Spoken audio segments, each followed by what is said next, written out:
குஜராத்துக்குள்ளே கடந்த 20 ஆண்டுகளாக மோடி 2001 பதவியேற்றதுலேருந்து குறிப்பாக 2002 கலவரங்களுக்கு பிறகு 2014 பிரதமராகவும் ஆன பிறகு இந்த 23 ஆண்டுகளாக அங்கே குஜராத்தில் இருக்கக்கூடிய நிலைமை வெளியிலேருந்து இருக்க பார்க்குறவங்களுக்கு அங்கே புரியவே இஸ்லாமியர்களே விரும்பி போய் பிஜேபிக்கு வாக்களிக்கிறார்கள்.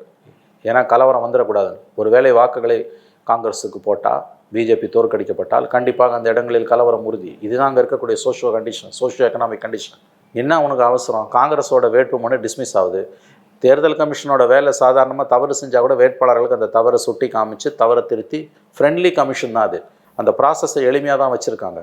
எத்தனையோ இடத்துல பிஜேபி வளர்ந்து வரும்போது எல்லா இடத்துலையும் அவங்க வேட்பாளர்லாம் ஒழுங்காக நாமினேஷன் ஃபைல் பண்ணாங்களா? கிடையாது. கமிஷன் தான் அவங்களுக்கு ஹெல்ப் பண்ணி நாமினேஷனை ஒழுங்காக ஃபைல் பண்ண ஹெல்ப் பண்ணிச்சு.